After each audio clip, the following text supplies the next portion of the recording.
In today's video, I'm going to teach you how to turn numbers to Roman numerals in Excel.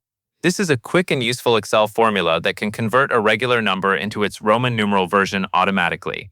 It is especially helpful if you are working on documents, labels, outlines, or any spreadsheet where Roman numerals are needed. The good news is that Excel already has a built-in function for this, so the process is very simple once you know the formula. To begin, click on the cell where you want the Roman numeral result to appear. This should be the cell that will display the converted value, not the cell that already contains the original number.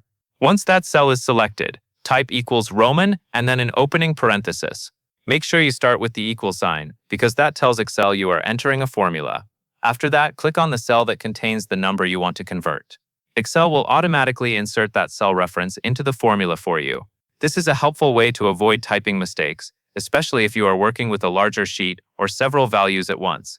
For example, if your number is in another cell, Excel will place that cell reference directly inside the formula. Next, type a closing parenthesis to finish the formula.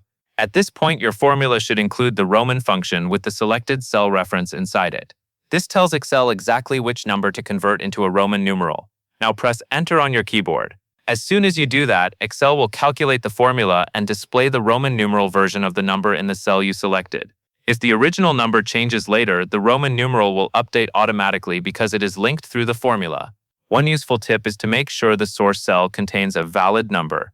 If the reference cell is blank or contains text instead of a number, the formula may not return the result you expect. It is also a good idea to double-check that you click the correct cell before pressing Enter. That is really all you need to do.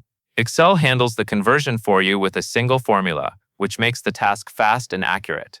Once you have used it one time, it becomes very easy to repeat anywhere in your spreadsheet, and that is all there is to it.